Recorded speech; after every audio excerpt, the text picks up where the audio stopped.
போட்டாச்சு brother. Okay, thank you. Praise Lord brothers and sisters. இன்னைக்கு நம்ம பார்க்க போற இறை செய்தி, தியானிக்கக்கூடிய இறை செய்தி என்ன அப்படின்னா, ஆவியை பலப்படுத்துவது எப்படி? How to strengthen the spirit. ஆவியை பலப்படுத்துவது எப்படி அப்படின்ற ஒரு இறை செய்தியை நம்ம தியானிக்க போறோம். இந்த இறை செய்திக்குள்ள கடந்து போறதுக்கு முன்னாடி ஒரு சின்ன இன்ட்ரடக்ஷன். நம்மளுடைய ஒரு மனிதனுடைய அமைப்பு இறை வார்த்தையின் அடிப்படையில எப்படி இருக்கு அப்படின்றத நம்ம பார்ப்போம். 1 தெசலோனிக்கர் அதிகாரம் 5 இறை வார்த்தை 23.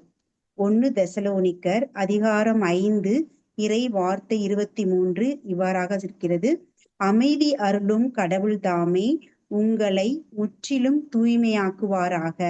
அவரே நம் ஆண்டவர் இயேசு கிறிஸ்து வரும்போது உங்களுடைய உள்ளம், ஆன்மா, உடல் அனைத்தையும் குற்றமின்றி முழுமையாக காப்பாராக.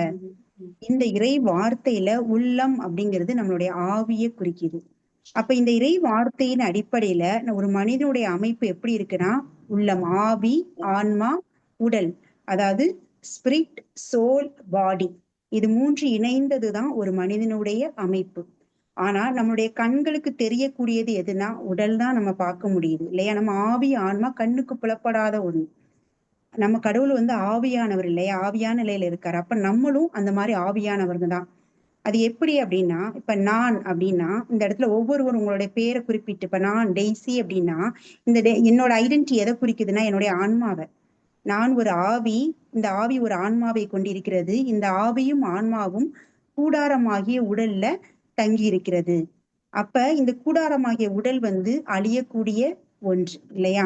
நம்ம சபை உரையாளர்ல நம்ம என்ன பாக்குறோம்? 12ஆம் அதிகாரம் 7ஆம் இறை வார்த்தையில, மண்ணினின்று வந்த உடல் மண்ணுக்கு திரும்பும் முன்னும் கடவுள் தந்த உயிர் அவரிடமே திரும்பும் முன்னும் உன்னை படைத்தவரை உள்ளத்தில் நினை அப்படின்ற இறை வார்த்தை நமக்கு தெரியும். அப்ப இந்த வார்த்தையின்படி நம்ம இந்த உடல் அழியக்கூடியது, மண்ணுக்கு போகக்கூடியது. இந்த ஆவியும் ஆன்மாவும் கடவுளிடம் செல்லக்கூடியது, அப்படிதானே?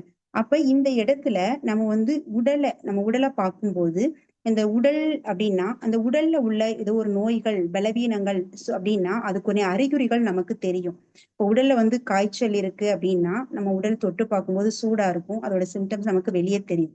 இது மாதிரி ஒவ்வொரு நோய்க்கும் ஒரு வலிகள், வேதனைகள், ஏதோ ஒரு அறிகுறிகள் நமக்கு தெரியும். அதே மாதிரி நம்ம ஏதோ ஒரு மனசாந்தரமான நோய்கள் இருக்கு அப்படின்னா நம்ம முகம் சோர்வா இருக்கு. அதே மாதிரி நம்ம ஆவி பலவீனமா இருந்தா அதுக்கும் சில அறிகுறிகள் உண்டு. அததான் நம்ம இந்த இறை செய்தியில பார்க்க போறோம்.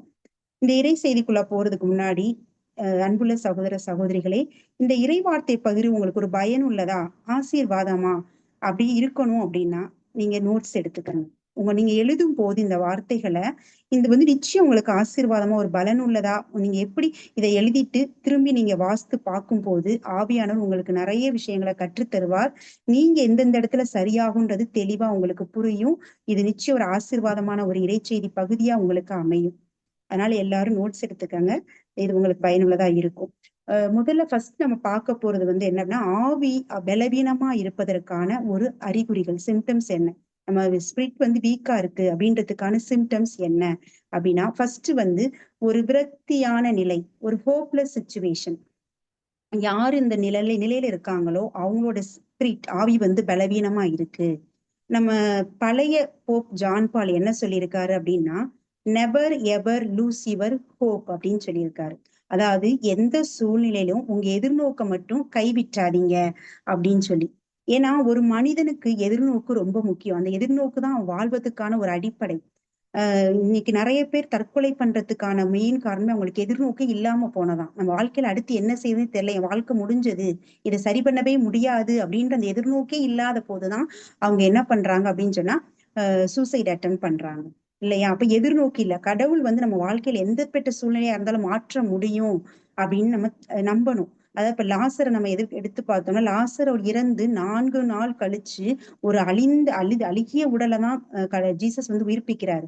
அப்போ ஒரு அழுகிய உடலை உயிர்ப்பிக்கக்கூடிய நம்ம கடவுள், வல்லமை உள்ள கடவுள் நம்மளோடு இருக்கும் போது அவர் நம்ம வாழ்க்கையில எப்பேற்பட்ட சூழ்நிலை மாற்றக்கூடியவர் அப்படின்ற அந்த எதிர்நோக்கு இருந்ததுன்னா இருக்கணும். அப்படி இல்லாம எப்பவுமே ஒரு விரக்தியா ஹோப்லெஸ்ஸா இருக்காங்க அப்படின்னா அவங்க ஆவி பலவீனமா இருக்காங்க அப்படின்றதுக்கான ஒரு அறிகுறி. அடுத்து 2வது பார்த்தோம்னா கவலை. நம்ம நிறைய பேரை பார்ப்போம். எப்பவுமே அவங்க வந்து முகத்துல சிரிப்பையே பார்க்க முடியாது. ஒரு நல்ல ஒரு சந்தோஷமான ஒரு திருமணமா இருக்கலாம். ஒரு சந்தோஷமான ஒரு கூடுகையில கூட அவங்களுக்கு அந்த சிரிப்பே வராது. எப்பவுமே எத குறிச்சாவது ஒரு சோர்வு, முகத்துல வாட்டம், கவலை இப்படி இருக்கிறத நம்ம நிறைய பேரை பார்ப்போம். சோ இந்த சிச்சுவேஷன்ல எனக்குள்ள இந்த மாதிரி ஏதாவது இருக்குதா அப்படின்னு நம்ம டெஸ்ட் பண்ணி பார்க்கணும் அப்படின்னா, ஒரு தனி அறையில உங்களை தனியா விடும்போது உங்க மனநிலை எப்படி இருக்கு? அந்த தனி அறையில நீங்க இருக்கும்போது உங்களால சந்தோஷமா இருக்க முடியுதா கொஞ்ச நேரமாவது?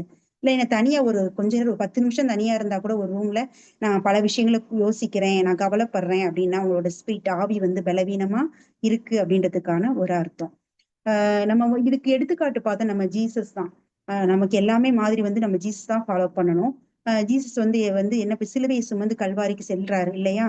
அப்படி செல்லும் போது அவர் மகிழ்ச்சியா இருந்தாரா? இல்ல அந்த பாடுகளை எல்லாம் நினைச்சு வேதனையில இருந்தாரா? அன்மியூட் பண்ணிட்டு சொல்லலாம். மகிழ்ச்சியா இருந்தாங்க. மகிழ்ச்சியா இருந்தாங்க. நன்றி கடவுளுக்கு நன்றி. எதை குறிச்சு மகிழ்ச்சியா இருந்தாங்க?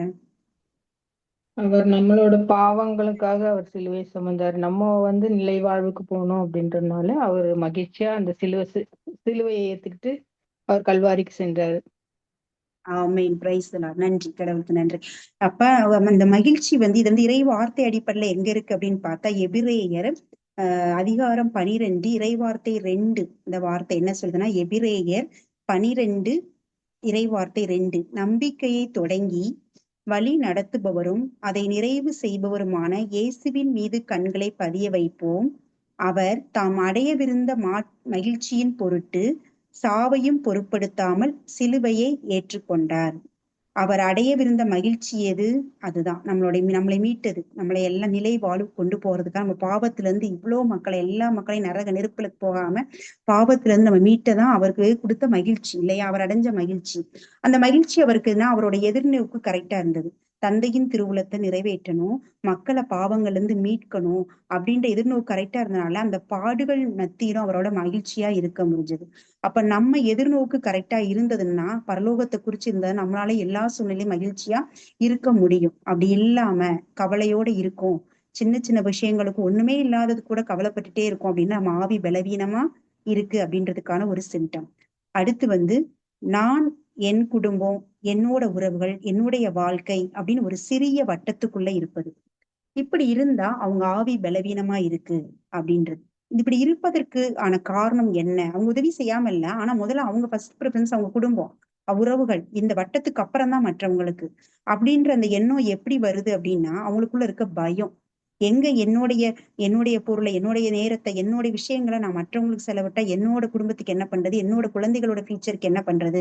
அங்க அவங்களுக்கு ஒரு பயம் இருக்கு அடிமனதுல. அதனால அவங்க முதல்ல அவங்க குடும்பத்தை ஃபர்ஸ்ட், அதுக்கப்புறம் தான் மற்றவங்களுக்கு அப்படின்ற எப்பவுமே ஒரு சிறிய வட்டத்துக்குள்ள இருக்காங்க அப்படின்னு சொன்னா அவங்களோட ஆவி வந்து பலவீனமா இருக்கு அப்படின்றதுக்கான ஒரு சிம்டம். அடுத்தது பார்த்தோம் அப்படின்னா ஒரு அலட்சிய போக்கு, ஒரு மெத்தனமா இருக்கிறதுன்னு சொல்றது. அதாவது வந்து எந்த ஒரு எஃபர்ட்டும் போடாம, எந்த ஒரு முயற்சியும் பண்ணாம எல்லாம் கடவுள் பார்த்துப்பார் அப்படின்ற ஒரு மெத்தன போக்கு.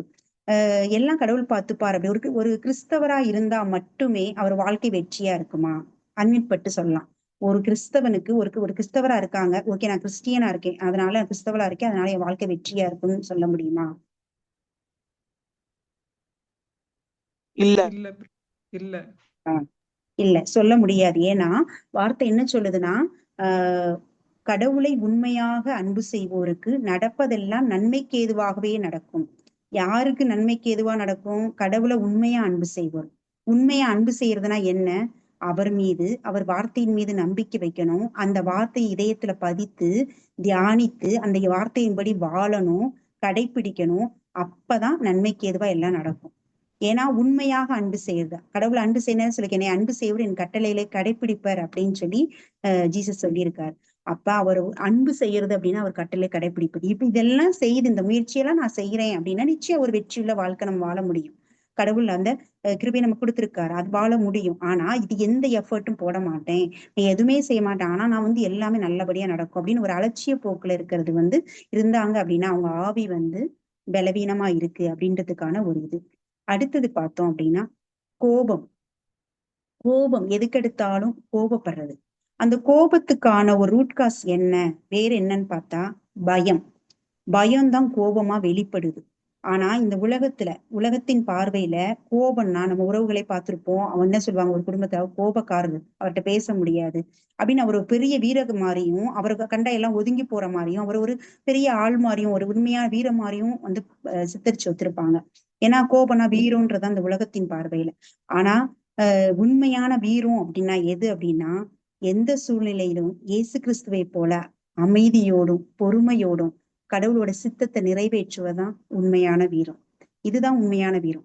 இப்படி இல்லாம நம்ம எந்த சூழ்நிலை எப்படி இருந்தாலும் பரவாயில்ல, ஆனா நம்மளால அந்த இடத்துல அமைதியா பொறுமையா இருக்க முடியுதா, அந்த இடத்துல ஆண்டவர் சித்தம் என்ன வார்த்தையின்படி நம்மளால நடக்க முடியுதா, அப்படி இருந்தா அது உண்மையான வீரம். அப்படி இல்லாம நம்ம எதற்கெடுத்தாலும் கோபப்படுறோம் அப்படின்னா நம்மளோட ஸ்பிரிட் வீக்கா இருக்கு அப்படின்றதுக்கான ஒரு சிம்டம். அடுத்து வந்து அதிகமான சோர்வு. அதிகமான சோர்வு அப்படின்றது இந்த இடத்துல எதை குறிக்குது அப்படின்னு சொன்னா, ஒரு ஜெபக்குழுல நம்ம இருப்போம், ஒரு பங்கு பேரவையில இருப்போம், இல்ல ஏதோ ஒரு கடவுளுக்காக பணி செய்யணும்னு ஒரு குழுவுல சேர்ந்து கடவுளுக்காக பணி செய்து கொண்டிருப்போம்.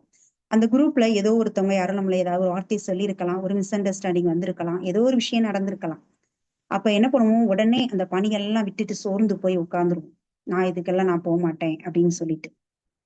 ஆனா இந்த இடத்துல வந்து கடவுள் என்ன சொல்லியிருக்காங்க நமக்கு, இந்த நற்செய்தியின் பொருட்டு நன்மையின் பொருட்டு நமக்கு துன்பங்கள் உண்டுதான் இல்லையா. ஆண்டவருக்கு துன்பங்கள் இந்த உலகத்துல உண்டு, நான் ஜெயித்துட்டேன் நீங்களும் ஜெயிப்பீங்கன்னு சொல்லியிருக்காங்க. நம்ம செய்யற வேலைகள் அனைத்தையுமே நீங்க மனிதருக்காக செய்யாதீங்க, கடவுளுக்காக செய்யுங்கன்னு சொல்லி நம்ம இறைவார்த்தை கொடுக்கப்பட்டிருக்கு. அப்ப நம்ம பணி வந்து கடவுளுக்காக செய்யும் போது அந்த இடத்துல நம்ம வர்ற வார்த்தைகள் எல்லாமே துன்பங்களை ஆண்டவர் நம்ம கற்றுக் கொடுத்த பாடத்தின்படி இறைவார்த்தை அடிப்படையில் மேற்கொண்டு நம்ம வந்து வெற்றி கொள்ளணுமே தவிர சோர்ந்து போய் இருக்கக்கூடாது. அப்படி சோர்ந்து உடனே நான் பணி செய்ய மாட்டேன், நான் எந்த வேலையும் போக மாட்டேன், இதை இன்வால்வ் ஆக மாட்டேன் அப்படின்னு அந்த குரூப்பை விட்டு வெளியாகி நம்ம அமைதியா இருக்குதுன்னா இந்த இடத்துல அவங்க வந்து ஸ்பிரிட்ல வீக்கா இருக்காங்க, அவங்க ஆவி பலவீனமா இருக்கிறதுக்கான ஒரு சிம்டம். அடுத்தது வந்து என்ன அப்படின்னா, ஒரு மன்னிக்க முடியாத நிலை. மன்னிக்க முடியாத நிலைன்றது, கடவுள் நம்மளை மன்னித்தது போல நம்மளால மற்றவங்கள மன்னிக்க முடியுதா இல்லையா. அவரை காயப்படுத்தினவங்களையும் அவர் என்ன பண்ணார், தந்தையாம் கடவுள்கிட்ட பரிந்து பேசினார் அவருக்கு அவங்களுக்காக. நம்ம வந்து நம்மள வந்து உறவுகளா இருக்கலாம், குடும்பத்துல நம்ம வேலை பார்க்கறதுல எந்த இடத்துலாலும் நம்ம ஜீசஸ் நம்மளை மன்னிச்சது போல, கடவுள் நம்மளை மன்னிச்சது போல நம்மளால மன்னிக்க முடியுதா. அப்படி இந்த மன்னிக்க முடியாத தன்மை வரும்போது என்ன நடக்குதாங்க, எல்லாமே ஒரு சமாதானமின்மை, உறவுகள்ல பிளவுகள், குடும்பத்துல அமைதி இல்லாம இது எல்லாம் நடக்கும். அப்ப ஒரு ஒரு குட் ரிலேஷன்ஸ், நல்ல ஒரு ரிலேஷன் யாரோடையும் நம்மளால மெயின்டைன் பண்ண முடியாது. அப்ப இந்த மாதிரி இருக்காங்க, ஒரு நல்ல உறவுகள பிளவுகளோட ரிலேஷன் மெயின்டைன் பண்ணாம நல்லா இருக்காங்க அப்படின்னா, மன்னிக்க முடியாம இருக்காங்கன்னா அவங்களோட ஸ்பிரிட் வந்து வீக்கா இருக்கு அப்படின்றதுக்கான ஒரு சிம்டம். அடுத்து நம்ம பார்த்தோம்னா நேரத்தை செலவிடுதல். நம்ம வந்து கடவுள் வந்து நம்மளுக்கு எவ்வளவு நேரத்தை கொடுத்திருக்காரு இல்லையா, ஒரு நாளைக்கு 24 மணி நேரம். அந்த 24 மணி நேரத்தை எவ்வளவு நேரம் கடவுளோடு செலவிடுறோம், நம்ம எவ்வளவு நேரம் சோசியல் மீடியால செலவிட்டு இருக்கோம். இன்னைக்கு பார்த்தா போனு, யூடியூப், வாட்ஸ்அப், ஃபேஸ்புக், நிறைய சோசியல் மீடியாஸ் நம்ம வந்து செலவு பண்ணோம். அப்ப அந்த நம்ம நேரம் எவ்வளவு செலவு பண்றோம், கடவுளுக்கான நேரத்தை நம்ம எவ்வளவு கொடுக்குறோம். ஆனா நம்ம கொடுத்துட்டு அந்த நேரத்தை என்ன பண்ணுவோம்னா அதுக்கு ஒரு நல்ல காரணமும் சொல்லுவோம். நான் வந்து இன்னைக்கு ஒரு நாள் ரிலேஷன்லாம் வந்துட்டாங்க, அதனால ஜெபிக்க முடியல, பைபிள் நாளைக்கு படிச்சுக்கிறேன். இல்லையா, இன்னைக்கு ஒரு நாள் வந்துட்டு எல்லாருமே வீட்டுல இருந்தா என்னால தனி ஜெபம் பண்ண முடியல. இப்படி நிறைய காரணங்கள் சாக்கு போக்கு சொல்லி நம்மளே அதை வந்து என்ன பண்ணுவோம், அதை சரி பண்ண பார்ப்போம். நான் வந்து ஓகே நாளைக்கு பண்ணிக்கலாம், இன்னைக்கு ஒரு நாள் தானே விட்டோம், நாளைக்கு படிச்சுக்கலாம். இல்ல இன்னைக்கு ஒரு நாள் தான், சின்னதா ஒரு யூடியூப்ல வந்து இறைவார்த்தை தான் கேட்க ஓபன் பண்ணுவோம், அப்படியே போய் போய் போய் எங்கெங்கயோ போகும்.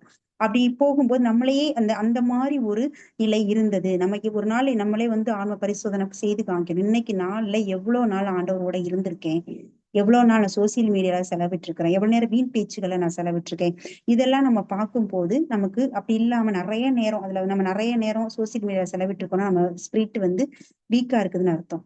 நம்ம எவ்வளவு பிஸியா இருந்தாலும் நம்மளால நேரத்தோட செலவிட முடியும். நமக்கு அதுக்கு உதாரணம் வந்து தாவீது அரசர் தான். அரசர் இல்லையா, ஒரு கிங், அவருக்கு எவ்வளவு வேலைகள் இருந்திருக்கும் இல்லையா, எவ்வளவு பொறுப்புகள் இருந்திருக்கும். ஆனா அவர் எப்போதும் கடவுளோடு தான் இருந்தார். நம்ம திருப்பாடல்கள் எல்லாம் நம்ம பார்க்கும்போது தெரியும் அவர் எப்படி எல்லாம் கடவுளோடு உறவாடி இருக்காரு, எல்லா நேரம் கடவுளோடு செலவழித்திருக்காரு அப்படின்றது நமக்கு தெளிவா தெரியுது. அப்ப இந்த நேரத்தை எவ்வளவு நேரம் நம்ம கடவுளோட அதிக நேரம் செலவிட முடியல, நான் சோசியல் மீடியால ரொம்ப நேரத்தை செலவிடுறேன் அப்படின்னா, வீண் பேச்சுக்களை செலவிடுறேன் அப்படின்னா நம்ம வந்து ஸ்பிரிட் வந்து வீக்கா இருக்கு அப்படின்றதுக்கான ஒரு இது. அடுத்து வந்து எதிர்மறையான வார்த்தைகள். உள்ளத்தின் நிறைவையே வாய் பேசுன்றிருக்கு. அப்ப நம்ம உள்ளத்தின் உள்ளத்துல என்ன இருக்கு, இறை வார்த்தை இருந்தா இறை வார்த்தை வரும், எதிர்மறையான வார்த்தைகள் உள்ள இருந்தா அதுதான் வரும். அப்ப நிறைய எதிர்மறையான வார்த்தைகள் பேசுறோம், புலம்புறோம், முணுமுணுக்கிறோம் அப்படின்னா நம்முடைய ஆவி பலவீனமா இருக்கு அப்படின்றதுக்கான ஒரு சிம்டம். அடுத்தது நம்ம பார்த்தோம்னா நான் என்ற எண்ணம். நான் ஒரு தன்னிலையை குணப்படுத்துது. இன்னைக்கு நான் அப்படின்னா நம்ம நிறைய பேர் பேசுறது நம்ம கேட்டுப்போம், நம்மளும் சில சமயம் பேசியிருப்போம்.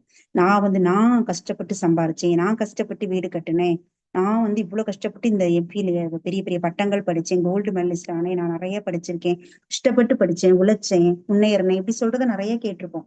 அந்த இடத்துல நம்ம என்ன சொல்றோம், நான் தன்னை முன்னிலைப்படுத்துறோம் இல்லையா? நம்ம ஒரு நேரம் ஒரு 24 ஹவர்ஸ்க்கு 22,000 தடவை நம்ம ஆக்சிஜன் வெளியே விட்டு நம்ம உள்ளிழுக்கிறோம். நம்ம கார்பன் டை ஆக்சைடை வெளியே விடுறோம், ஆக்சிஜனை உள்ள இருக்கிறோம். அந்த மூச்சு விடுறது ஒரு நிமிடம், அந்த ஒரு நொடி, அந்த ஒரு நிமிஷம், அந்த ஒரு நாளுக்கு 22,000 தடவை நம்ம செய்யறோம்னா அதுல ஒரு தடவை இல்லைனாலும் நம்ம இறந்துருவோம். அப்ப அந்த மூச்சு விடுறது யாரோட கிருபை? கடவுளுடைய கிருபை. நம்ம நிற்கிறதும் இல்லாமல் போறதும், அந்த மூச்சு விடுறதும் யாரோட கிருபை? கடவுளோட கிருபை. ஆனா நம்ம அது தெரியாம நம்ம என்ன பண்றோம், நிறைய நம்ம தான் எல்லாம் பண்ற மாதிரி நம்ம நாவு பெருமை பாராட்டுது இல்லையா? இது ஸ்பிரிச்சுவல் ஆகும் தான். நான் நிறைய பைபிள் படிக்கிறேன், எனக்கு இறைவார்த்தை தெரியும், இறைவா மெசேஜ் கொடுக்குறேன், நான் பிரேஷன் வர்ஷிப் பண்றேன், எனக்கு இவ்வளவு ஊழியங்கள் இருக்கு, எல்லாமே நான் தன்னை முன்னிலைப்படுத்துறது அப்படின்றது. நம்மகிட்ட இருக்க அனைத்து நன்மைத்தனங்களும் கடவுள் கொடுத்த கிருபை.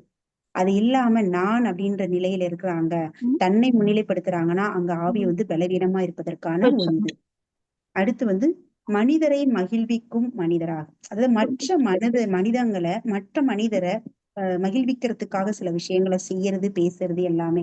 அவங்கள புகழ்ச்சி பண்ணணும், அவங்கள அவங்க நம்மளை நல்லா நினைக்கணும், அவங்கள சந்தோஷமா படுத்தணும் அப்படின்றதுக்காக இந்த இடத்துல நம்ம இது இப்படி இருந்தாங்க, அப்படி ஒரு மனிதரா இருந்தோம் அப்படின்னா நம்ம ஆவி பலவீனமா இருக்குது அப்படின்றதுக்கான. அடுத்தது ஆவியானவர் வழிநடத்துதல் இல்லாமை. நம்ம ஆவியானவர், ஆவியால் இயக்கப்படும் மக்களே கடவுளின் மக்கள். பிரேஷன் வர்ஷிப் பண்ணும்போது சகோதரி அந்த வார்த்தையை சொல்லி பாடினாங்க, ஆவியால் இயக்கப்படும் மக்களே கடவுளின் மக்கள். அப்ப ஆவியால இயக்கப்படலைன்னா நம்ம யாரோடைய மக்கள்? அந்த இடத்துல நான் டேஷ் போட்டுறேன், நீங்களே ஃபில் பண்ணிக்கோங்க யாரோட மக்களா இருக்கிறோம் அப்படின்னு சொல்லிட்டு.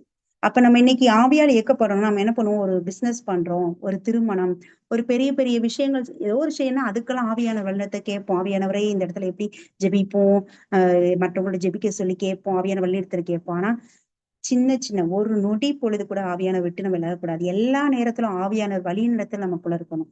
சின்ன சின்ன விஷயம், நான் என்ன ட்ரெஸ் பண்ணணும், நான் இன்னைக்கு என்ன சமைக்கணும், என்ன சாப்பிடணும், நான் எந்த ஜெபக்குழுல போய் சேரணும், யாரோட நான் பேசணும், போன் எடுக்கிறோமா, இந்த நேரத்துல நான் என்ன பேசணும், பேசக்கூடாது, எல்லாமே ஆவியானவர்கிட்ட கேட்டு ஒவ்வொரு நொடியும் நம்ம ஆவியில் இயக்கப்படும் மக்களா இருக்கணும். அப்படி இல்லைன்னா அப்படின்னா நம்ம சொந்த விருப்பத்தின்படி நடந்துகிட்டு இருக்கோம் அப்படின்னா அவங்க ஆவி பலவீனமா இருக்குது அப்படின்றதுக்கான ஒரு சிம்டம். இது வரைக்கும் நம்ம பார்த்தது நம்மளுடைய ஆவி பலவீனமா இருப்பதற்கான ஒரு சிம்டம்ஸ் என்னென்னன்றத பார்த்தோம்.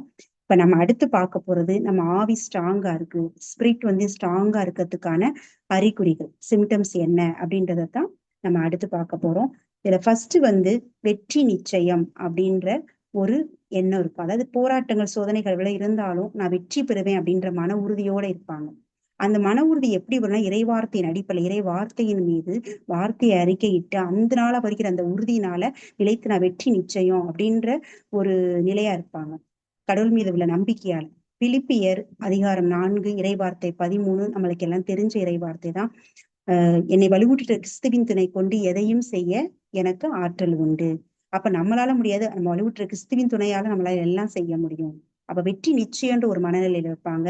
நம்ம பைபிள்ல பார்த்தோம்னா தாவீது தான் இதுக்கான எக்ஸாம்பிள். தாவீது கோலியாத்தை எதிர்த்து நிக்கிறாரு.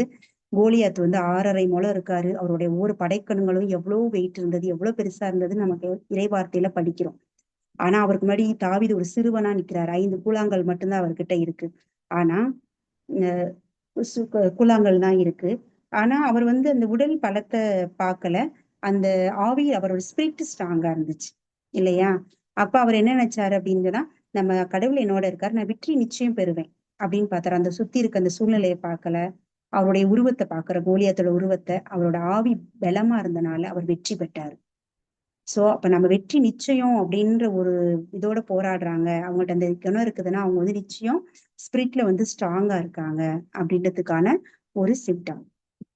அடுத்தது நம்ம பார்க்கலாம் அப்படின்னு சொன்னா, எந்த சூழ்நிலையில அசராத நிலை. அதாவது சூழ்நிலை எவ்வளவு மோசமா இருக்கலாம், நான் அசராம என்னோட இதுல நான் போறேனா, சூழ்நிலையை நான் பார்க்காம இருக்கனா அப்படின்னா, இந்த இடத்துல ஒரு சின்ன உதாரணம் சொல்றேன்.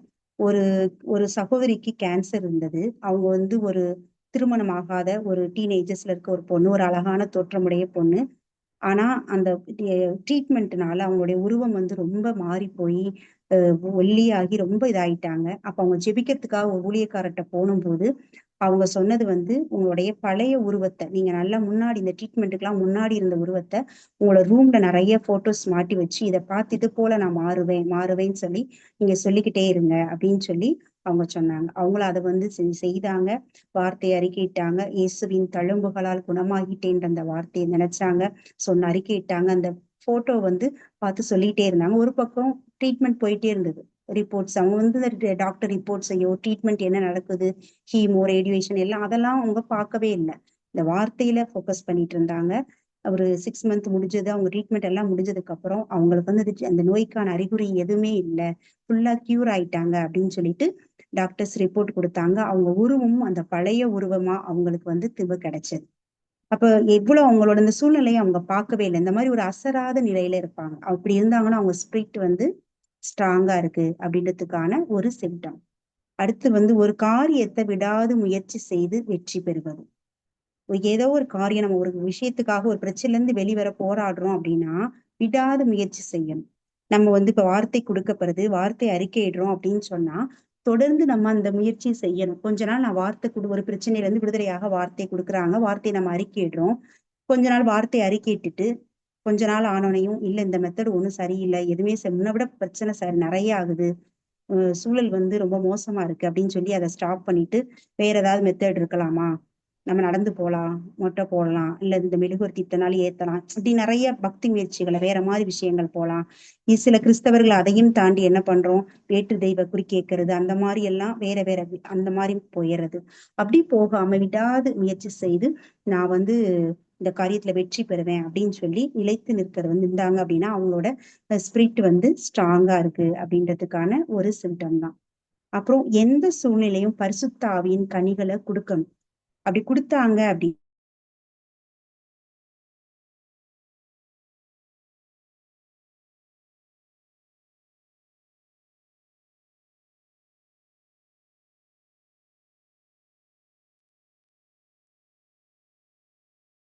அவங்களோட கதை, அவங்களோட ஸ்டோரி திரையிடப்பட்டுட்டு இருக்கு. அவங்க வந்து ஒரு கேரளால பிறந்த சகோதரி. அவங்க வந்து மத்திய பிரதேசத்துல பணிக்காக போகும்போது அங்க இருக்க பழங்குடி மக்களை வந்து ஒரு பெரிய முதலாளிகள், அந்த பண முதலாளிகள் வந்து அவங்களை அடிமைத்தனம் பண்ணி வச்சிருக்காங்க. அவங்களோட நீதிக்காக அங்க போராடுறாங்க. அவங்களுக்கு வந்து வாழ்வாதாரத்தை உயர்த்தணும் அப்படின்னு சொல்லி அவங்களுக்கு தேவையான உதவிகளை செய்யும் போது, அவங்களுக்கு கல்வி எல்லாவற்றையும் அந்த உதவிகள் செய்யும் போது அந்த முதலாளிகள் வந்து இதை பிடிக்காம அவரை வந்து கொல்லணும்னு நினைக்கிறாங்க. அப்ப வந்து சம்பந்தர் சிங் அப்படின்ற ஒருத்தரை வச்சு அவங்கள வந்து கொல்றாங்க. 40க்கும் மேல அவங்க கத்தியால குத்தி அவங்கள கொலை செய்யறாங்க. அந்த கொலை செய்த அந்த சம்பந்தர் சிங்க சிறையில அடைறாங்க. ஆனா அந்த ராணி மரியா அவங்களோட சகோதரி அவங்களும் அவங்க அம்மா அவங்க குடும்பத்தார் வந்து அவரை வெளியில எடுக்கிறதுக்காக முயற்சி செய்யறாங்க. அப்ப ஜட்ஜ்மெண்ட் டே வருது. அவங்கள வந்து சிறையில இருந்து விடுதலை செய்யறாங்க. அவர் வெளியில வந்ததையும் ஒரு அர்த்தந்தை அவங்கள இன்ட்ரடியூஸ் பண்றாரு. இவர் தான் வந்து நீ கொன்னீங்க அந்த ராணி மரியாவோட சகோதரி அப்படின்றப்ப அந்த சகோதரி வந்து அவங்களுக்கு ரக்ஷா பந்தன் அந்த சகோதரருக்கான அந்த கயிறை கட்டுறாங்க. நான் உன்னை என் சகோதரரா எடுத்து ஏற்றுக்கொள்றேன் அப்படின்னு. அவங்களுடைய அம்மா வந்து அந்த சகோதரோட கைகளை கொடுத்து அந்த கைகள்ல முத்தம் இடுறாங்க. நான் வந்து உன்னை என்னோட மகனா ஏற்றுக்கொள்றேன், இந்த கையில என்னுடைய மகளுடைய ரத்தம் இருக்கு அப்படின்னு சொல்லிட்டு. அப்ப அவர் உள்ள உடைஞ்சு அந்த இடத்துல அழுது மன்னிப்பு கேட்டு அவர் மனம் மாறுறாரு. அந்த அன்பின் கனி அந்த இடத்துல வெளிப்படுது. அப்ப அவங்க வந்து சூழ்நிலை இப்ப 40க்கும் மேற்பட்ட முறையில கொடூரமா தன் மகளை கொன்ன ஒரு மரத்தரை மன்னிக்க முடியுது, அவங்களால அன்பு செய்ய முடியுதுன்னா அவங்களோட ஸ்பிரிட் ஸ்ட்ராங்கா இருக்கு அப்படின்றதுக்கான ஒரு இது. அடுத்து தைரியமா ஜீசஸ பத்தி சொல்றது. எல்லா சூழ்நிலையும் தைரியமா பண்ணணும். அப்ப நம்ம நாட்டுல வந்து சுதந்திரமா பைபிள் படிக்கிறோம், பிரேயர் பண்றோம், ஜெபக்குழு ஒரு கூடி ஜெபிக்கிறோம், ஹாஸ்பிட்டல்ல போய் நோயாளிகளுக்காக பார்த்து ஜெபிக்கிறோம். ஆனா பல நாடுகள்ல அது முடியாது இல்லையா? பைபிள் வச்சுக்க கூடாது, ஜெபிக்க கூடாது, அப்படி இல்லை. இந்த மாதிரி சூழல்ல நம்மளால தைரியமா ஜீசஸ பத்தி சொல்ல முடியுதா அப்படின்றது. அப்படி சொல்லணும் ஞானத்தோட அதுவும் பார்க்கணும். நம்ம எல்லாத்தையும் செய்யணும். ஒவ்வொன்றையும் ஆண்டவர்கிட்ட ஞானம் கேட்டு ஆவியான துணையோடு செய்யணும். அதே நேரத்துல அப்படி செய்யும் போது இது வந்து வெளிப்படையா நற்செய்தி அறிவிக்கிறது. நம்ம செய்யற நம்மளோட செயல்கள் மூலமா இப்போ ஒரு ஆபீஸ்ல வேலை பார்க்குறோம், ஒரு சில பொய் கணக்குகள் எழுதணும் அப்படின்ற ஒரு சுச்சுவேஷன் வரும்போது, நீங்க இதை எழுதலைன்னா நான் எழுத மாட்டேன், இறைவார்த்தைக்கு முரண்பாடான விஷயத்த நான் செய்ய மாட்டேன் அப்படின்னு உறுதியா இருந்தா, உங்களுக்கு வேலை போகக்கூடிய சுச்சுவேஷன் கூட இருக்கலாம். ஆனா நான் இறைவார்த்தைக்கு முரண்பாடா நடக்க மாட்டேன்னு அந்த இடத்துல நீங்க உறுதியா இருக்கும்போது, நீங்க கிறிஸ்துவ பிரதிபலிக்கிறீங்க இல்லையா? அப்ப அந்த இடத்துல நீங்க வந்து நற்செய்தியை அறிவிக்கிறீங்க. இந்த மாதிரி சூழல்கள்ல நம்மளால தைரியமா நற்செய்தி ஜீசஸ நம்ம இறைவார்த்தையின்படி வாழ முடியுதா? ஜீசஸ அறிவிக்க முடியுதா? அப்படி அறிவிச்சாங்க. நிறைய புனிதர்கள் அதான் செஞ்சாங்க இல்லையா? நற்செய்தி அவங்க சொன்னது மூலமா தான் அவங்க ரத்த சாட்சியா, வேத சாட்சியா மரிச்சாங்க. அப்ப அவங்களோட ஸ்பிரிட் எல்லாம் ஸ்ட்ராங்கா இருந்தது. அதனாலதான் அவங்களால அவ்வளவு தைரியமா செய்ய முடிஞ்சது. அடுத்து வந்து வறுமையிலும் சந்தோஷமா இருப்பது. நம்ம வந்து வறுமை, இந்த இடத்துல வறுமைங்கிறது நம்மளுடைய தவறுகள்னால, நம்மளுடைய தவறா கடன் வாங்கிட்டு, நம்ம வந்து இறைவார்த்தைக்கு முரண்பாடா எல்லாத்தையும் செஞ்சுட்டு அதனால வர்ற வறுமை பிரச்சனைகள் கிடையாது. நம்ம வந்து நற்செய்தியின் பொருட்டு நம்மளுடைய செல்வங்களை, இதுக்கு வந்து உதாரணம் சொன்னா நம்மளோட வனத்து அந்தோணியார் இல்லையா?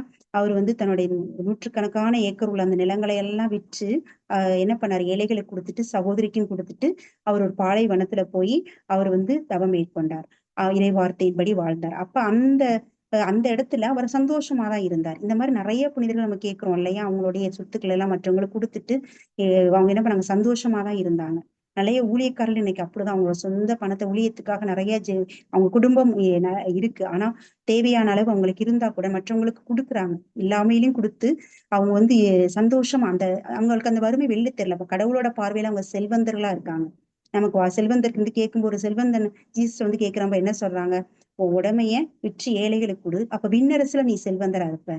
அப்ப இந்த உலகத்தின் பார்வையில அவங்க வறுமையில இருக்க மாதிரி இருக்கலாம், ஆனா விண்ணரசுல அவங்க செல்வந்தரா இருக்காங்க.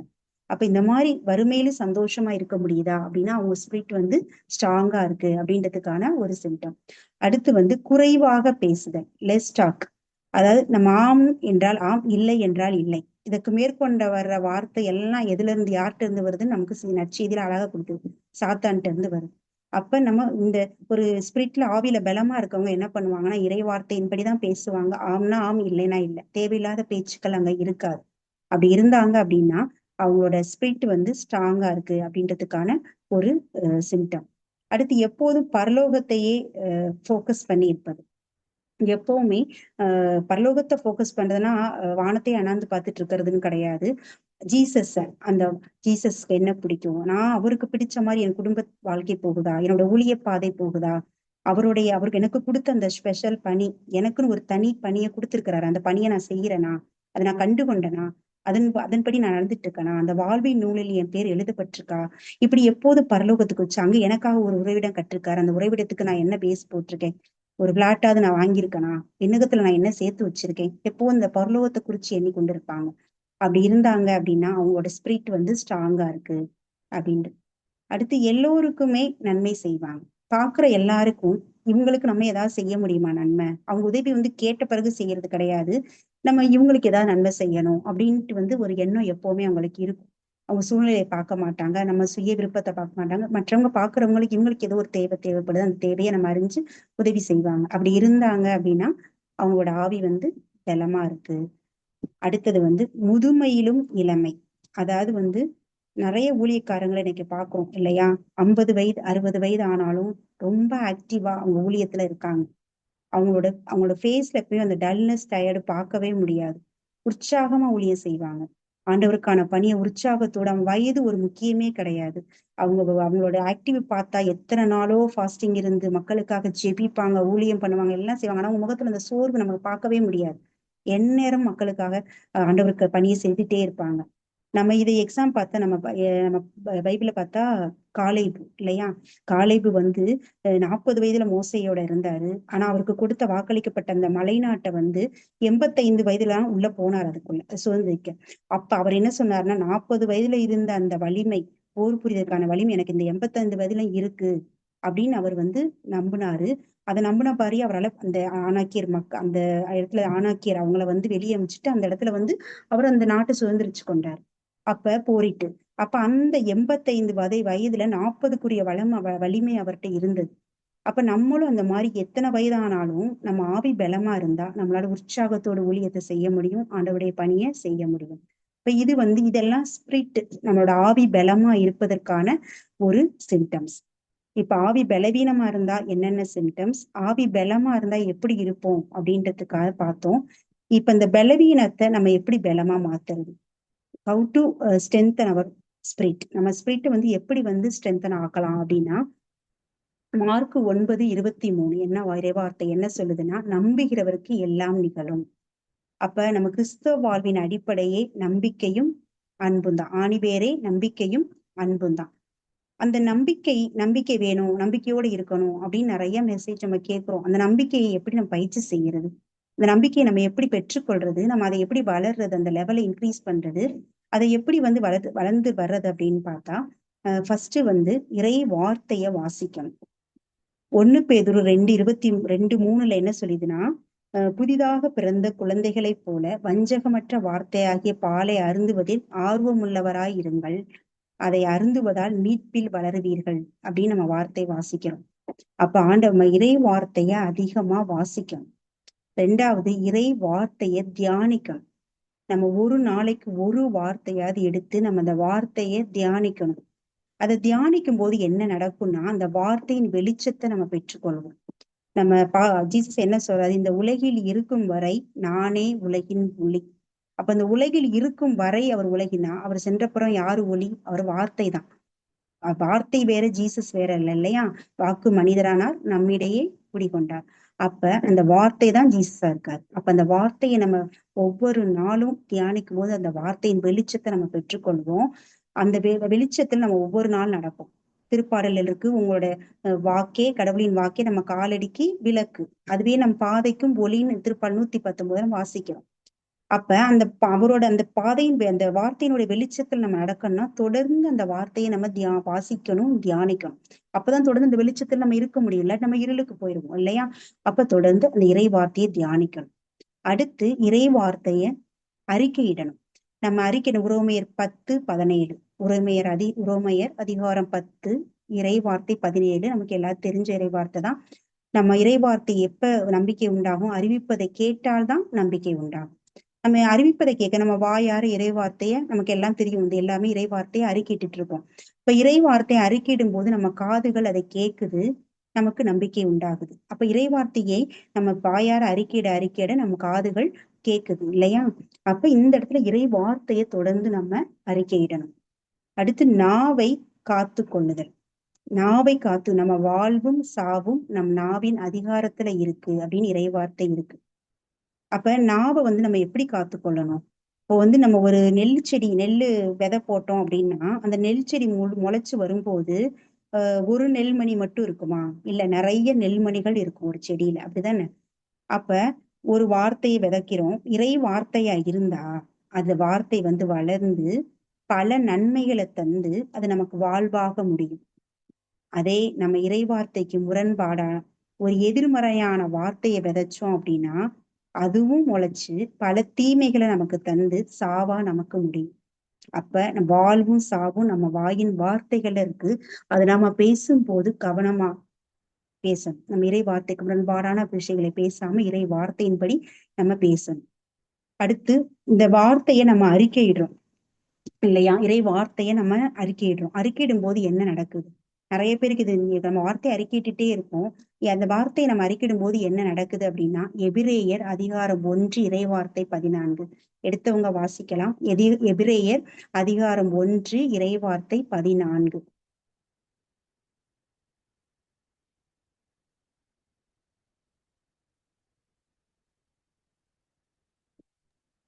அவர்கள் அனைவரும் ஊழியம் புரியும் ஆவிகள் அல்லவா? மீட்பை உரிமை பேராக பெறவிருப்போருக்கு தொண்டாற்ற அனுப்பப்பட்டவர்கள் அல்லவா? ஆமென். இப்ப இந்த இடத்துல அவர்கள் அப்படிங்கிறது யாருன்னா வானதூதர்கள், சரியா? மீட்பை உரிமை பெயராக பெறவிருப்போர் யாரு? நம்ம தான். அப்ப நமக்கு தொண்டாற்ற கடவுள் கொடுத்தவங்க தான் யாரு அப்படின்னா, ஊழியம் புரிய கொடுத்தவங்க தான் வானதூதர்கள். அப்ப நான் வானதூதருக்கு கட்டளை இடும்போது அவங்க அதை செயல்படுத்துவாங்க. ஆனா அது வந்து அன்பின் அடிப்படையில இருக்கும் இல்லையா? நம்ம இறையாட்சியில எல்லாமே அன்பு தான். சோ அன்போடு நம்ம சொல்லும் போது அவங்க ஏற்று செயல்படுவாங்க. அப்ப நம்ம வார்த்தையை அறிக்கையிடும் போது அந்த வார்த்தையை வானதூதர்கள் எடுத்து செயல்படுத்துறாங்க. அப்ப இந்த இடத்துல நம்ம வந்து வார்த்தையை தொடர்ந்து அறிக்கையிடணும். அடுத்து திருப்பலி. திருப்பலியின் மேன்மை வந்து நமக்கு எல்லாத்துக்கும் தெரியும். அது எவ்வளவு ஒரு மேன்மையான பலி. அதுல எவ்வளவு நல்ல விஷயங்கள் நம்ம பலன்கள் பெற்றுக்கொள்ள முடியும் அப்படின்னு சொல்லிட்டு. ஆனா நம்ம திருப்பலியின் நிறைய பேர் வந்து திருப்பலிக்கு தினமும் நம்ம திருப்பலி போறோம். ஆனா அதோடைய முழு பலன்களை பெற்றுக்கொண்டோமா அப்படின்னா எனக்கும் அதெல்லாம் தெரியாது தொடக்கத்துல. நம்ம ஜீசஸ் மினிஸ்ட்ல திருப்பலியின் மேன்மைன்னு சொல்லி 4 வீடியோ பிரதர் போட்டிருப்பாங்க, மெசேஜ் கொடுத்திருப்பாங்க. அது வந்து இறைவார்த்தையின் அடிப்படையிலும் சில புனிதர்களுக்கு கொடுத்த வெளிப்பாடு காட்சிகள் மூலமா அந்த வார்த்தை பகிர்வு இருக்கும். நான் அதை பார்த்ததுக்கு அப்புறம் தான் நான் இத்தனை நாள் பார்த்த திருப்பலி எவ்வளவு வீணாக்கியிருக்கேன் அப்படின்னு நினைச்சேன். அதை பார்த்ததுக்கு அப்புறம் நான் முதல்ல அந்த இறைச்செய்தி முழுமையா நான் பார்த்து இது பண்ணதுக்கு அப்புறம் நான் அட்டன் பண்ண முதல் திருப்பலியில ஃபுல்லா நான் வந்து அழுதுட்டே தான் இருந்தேன். கண்ணீர் போயிட்டே இருந்தது. ஏன்னா அந்த ஒவ்வொரு நம்ம காவிக்குரிய கண்கள் திறந்தாதான் அங்க நடக்கிறது தெரியும். ஆனா அது ஒன்னொன்னும் நம்ம அந்த இறைச்செய்தியில நமக்கு தெளிவா தெரியும். அந்த முழுமையா தகுந்த தயாரிப்போடு நம்ம போகும்போது அங்க என்ன நடக்குதுன்னு நம்ம தெரியும் போது முழுமையா அந்த பலன்களை நம்ம பெற்றுக்கொள்ள முடியும். அப்ப இந்த திருப்பலி வந்து நம்ம ஆவியை பலப்படுத்தும். அது தகுந்த தயாரிப்போடு பங்கு கொள்ளும் போது அது முழுமையா அதை என்ன நடக்குதுன்னு தெரிந்து பங்கு கொள்ள வேண்டும். அடுத்து வந்து தனி ஜெபம். இந்த தனி ஜெபத்துல ஒரு சிறிய சாட்சி நான் என்னோடத சொல்றேன். நான் வந்து 1.5 வருஷத்துக்கு முன்னாடிதான் ஜீசஸ் மினிஸ்ட்ரியில எனக்கு தெரியும். நான் இங்க ஜாயின் பண்ணேன். இந்த இதுல லிங்க்ல எனக்கு அது முன்னாடி வரைக்கும் தனி ஜெபம்னா எப்படின்னு தெரியாது. நான் ஃபர்ஸ்ட் இதுல பார்த்த வீடியோவை சந்திப்பு கூடார ஜெபம், டாபர்நாக்கிள் பிரேயர், அதான் நான் ஃபர்ஸ்ட் பார்த்தேன். எனக்கு முதல்ல பார்த்தப்ப அது புரியல. ஏன்னா அதுக்கு முன்னாடி பண்ண ஜெபம்லாம் எப்படின்னா தொடர்ந்து நன்றி சொல்லுவேன், கொஞ்ச நேரம் பேஷன் வசிப் பண்ணிட்டு நேரா விண்ணப்பத்துக்கு போயிருவேன். இதான் என்னுடைய ஜெபமா இருக்கும். அதிக நேரம் பண்ண மாதிரி இருக்கும். ஆனா பார்த்தோம்னா ஒரு 15 மினிட்ஸ் கூட தாண்டி இருக்காது. இதுதான் என்னுடைய ஜெபமா இருந்தது. ஆனா இந்த தனி ஜெபத்துல இதுல இறைவார்த்தையின் அடிப்படையில ஒவ்வொரு ஸ்டெப்பா கொடுத்திருப்பாங்க. சந்திப்பு கூடார ஜெபம்னு இருக்கும். அதுக்கப்புறம் தனி ஜெபம் 4 பாட்டு பிரதர் கொடுத்திருப்பாங்க. அதை எடுத்து நம்ம பார்த்து அதன் பிரகாரம் நான் அதுதான் ஃபர்ஸ்ட் நான் எடுத்தேன், எழுதுனேன். அந்த தனி ஜெபத்து படிதான் நான் பண்ண ஆரம்பிச்சேன். போன 2024 டிசம்பர்ல நான் ஆரம்பிச்சேன். கரெக்டா 1 வருஷம். இந்த 1 வருஷத்துல என்ன தனி ஜெபத்துல என்னுடைய நிறைய விஷயங்கள் நான் கற்றுக்கொண்டேன். நிறைய ஆண்டவரை நெருங்கி அன்பு ரொம்ப என்ன சொல்றது, ஆவிக்குரிய வாழ்க்கையும் சரி, என் உலகத்துக்குரிய வாழ்க்கையிலும் சரி, நிறைய மாற்றங்கள், நிறைய வளர்ச்சிகள். இதெல்லாம் வந்து கடவுளுடைய கிருபை அந்த இடத்துல. அவருடைய கிருபையால ஒவ்வொரு நொடியும் ஒவ்வொரு நிறைய கற்றுக் கொடுக்குறாங்க. அந்த நேரத்துல எப்படி சொல்றது, நம்ம ஆவியில அந்த முறைப்படி நன்றி செலுத்தி பரிசுத்தமாகி அந்த தூயகத்துக்குள்ள போகும்போது ஆவியில் இருக்கும் ஜீசஸோட நம்ம உறவாடும் போது ஒரு மணமகன் மணவாட்டி அந்த நேரத்துல அந்த உறவுல அங்க இருக்கும் போது நம்ம வந்து அதுக்கு பின்னாடி கிடைக்கிற ஒரு அமைதி வந்து அந்த அமைதி நமக்கு வந்து எங்கேயுமே கிடைக்காது. அப்படி ஒரு அமைதி, ஒரு சமாதானம், ஒரு சந்தோஷம். அப்ப எனக்கு அந்த தொடர்ந்து சில நேரங்கள்ல தொடக்க காலத்துல ஒரு ஒரு 6 மந்த் முன்னாலாம் அப்பப்ப விட்டுருவேன். ஆனா வந்து இப்ப தொடர்ந்து அட்லீஸ்ட் ரொம்ப ஒரு பிஸியாவோ யாராவது ரிலேஷன் ரொம்ப வீட்டுல ஆள் இருந்தாங்க, தனி ஜெபம் பண்ண முடியலன்னா கூட ஒரு 10 நிமிஷம் 1/4 மணி நேரமா தனித்திருந்து ஜெபிக்காம தூங்கினா எனக்கு அது அன்னைக்கு ரொம்ப கஷ்டமா இருக்கும். ஏன்னோ ஜீசஸோட நம்ம வந்து அந்த பேசாம இருந்த மாதிரி, அவரை விட்டு விலகுன மாதிரி. அப்ப அந்த ஒரு தனி ஜெபத்துக்கு அவ்வளோ வல்லமை உண்டு. நம்ம ஒவ்வொரு கிறிஸ்தவரும் கட்டாயம் தனி ஜெபம் செய்யணும். அது நிச்சயம் அந்த வீடியோ நீங்க பாத்தீங்கன்னா அது நிச்சயம் உங்களுக்கு பயனுள்ளதா இருக்கும். அப்ப இந்த தனி ஜெபம் வந்து உங்களுடைய ஆவியை பலப்படுத்தும். அடுத்து லாஸ்டா வந்து என்ன ஒண்ணே ஒண்ணுன்னா ஃபுல் ஸ்பிரிட் செக்அப். நான் தொடக்கத்திலேயே சொன்னேன், நம்ம வந்து பாடி செக்அப் நம்ம ஃபுல்லா நம்ம வந்து 40-50 வயசுல என்ன பண்றோம், பாடி செக்அப் பண்றோம் இல்லையா. ஃபுல்லா வந்து ஹெட் டு ஃபுட் எல்லா டெஸ்டும் எடுத்து மாஸ்டர் செக்அப் பண்ணி என்னென்ன ஆர்கன் எல்லாமே நல்லா ஃபங்க்ஷன் ஆகுதா, இது குறைபாடு இருக்கான்னு சொல்லி இப்ப எல்லாமே செக் பண்ணிக்கிறோம். இப்ப இன்னைக்கு இந்த இறை செய்தி மூலமா நம்ம ஃபுல் ஸ்பிரிட் செக்அப் பண்ணியிருக்கோம். அதாவது நம்ம ஆவி எப்படி இருக்கு அப்படின்னு. இதை வந்து இன்னையோட நிறுத்திடக்கூடாது. நம்ம இதை நீங்க வந்து அடிக்கடி எடுத்து 1 மாதத்துக்கு ஒரு முறையாவது இதை எடுத்து இந்த இறை வார்த்தைகளை இந்த சொன்னதை தியானிக்கும் போது இதோட இந்த இந்த நான் சொன்ன இந்த பாயிண்ட்ஸ் மட்டும் கிடையாது, இது உங்களுக்கு ஆவியானவர் இன்னும் நிறைய கற்றுத் தருவார். எந்த இடத்துல நீங்க பலவீனமா இருக்கிறீங்க, அதை எப்படி பலப்படுத்தணும். இப்ப நான் சொன்ன இந்த எக்ஸசைசஸ் எல்லாமே இறை வார்த்தையை வாசிக்கணும், இறை வார்த்தையை தியானிக்கணும், இறை வார்த்தையை அறிக்கையிடணும், நம்ம நாவை காத்து கொள்ளணும், திருப்பலி, தனி ஜெபம், இது எல்லாமே ஸ்பிரிச்சுவல் எக்ஸசைஸ். இதை நீங்க தொடர்ந்து செய்யும் போது நம்ம ஆவி பலப்படும். நம்ம உடல் பலப்படணும்னா என்ன செய்யறோம், நல்ல சத்தான உணவுகள் செய்யறோம், எக்ஸசைஸ் பண்றோம். இது மாதிரி நம்ம ஆவி பலப்பட இந்த ஸ்பிரிச்சுவல் எக்ஸசைஸை தொடர்ந்து செய்யணும். அடிக்கடி நம்ம செல்ஃப் எக்ஸாமினேஷன் பண்ணி பார்க்கணும். அதுக்குதான் தொடக்கத்திலேயே சொன்னேன், இந்த இறை செய்தி பகுதியை நீங்க எழுதி எடுத்துக்கங்க. அப்ப நிச்சயம் நீங்க இது ஒரு அடிக்கடி செக் பண்ணும் போதுதான் உங்களோட எந்த இடத்துல பலவீனமா இருக்கீங்க, எப்படி பலமாகணும் நமக்கு நம்மளால சரியா பெற்றுக்கொள்ள முடியும். சரியா. இறுதியா ஒரே ஒரு வார்த்தை மட்டும் சொல்றேன். எபிரேயர் 4 இறைவார்த்தை 2, எபிரேயர் அதிகாரம் 4 இறைவார்த்தை 2. அவர்களுக்கு அறிவிக்கப்பட்டது போலவே நமக்கும் நற்செய்தி அறிவிக்கப்பட்டது. ஆயினும் அவர்கள் கேட்ட செய்தி அவர்களுக்கு பயனளிக்கவில்லை, ஏனெனில் கேட்டவர்கள் அந்த செய்தியை நம்பிக்கையோடு கேட்கவில்லை. இந்த இடத்துல நான் என்னோட இத சாட்சி சொல்லணும்னா, நம்ம இறை செய்தியை கேட்கிறப்ப அதை நம்ம எழுதி எடுக்கணும், அதை திரும்ப எடுத்து தியானிக்கணும். அப்படி செய்யும்போது நிச்சயம் அது பலன் கொடுக்கும். அதை நம்பிக்கையோட ஏற்றுக்கொள்ளணும். இப்ப நம்ம நிறைய இறை செய்திகள் கேட்கிறோம், அதுல எல்லாரும் நம்ம வாழ்க்கையில பலன் கொடுக்கணும் அப்படின்னா, நம்ம எவ்வளவு நம்பிக்கையோட அதை நம்ம ஏற்றுக்கொள்றோம், அதை திரும்ப எடுத்து தியானிக்கிறோம், அதுல என்ன சொல்லி இருக்கு, இறைவார்த்தையோட ஒத்து போகுதா அப்படின்னு நம்ம பார்க்கணும். அப்ப இதெல்லாம் பார்க்கும்போது நம்ம அது நிச்சயம் நம்ம எவ்வளவு தூரம் அவளை பார்க்கிறோம், எவ்வளவு தூரம் நம்பிக்கையோட அதை ஏற்றுக்கொள்றோமோ அந்த அளவு நம்ம 30, 60, 100 நமக்கு அது பலன் கொடுக்கும். சோ இன்னைக்கு இந்த இறைச்செய்தி இங்க இருக்க ஒவ்வொருவருக்கும் எனக்கும் 100 மடங்கு பலன் கொடுத்ததுக்காக ஆண்டவருக்கு நன்றி செலுத்துறேன்.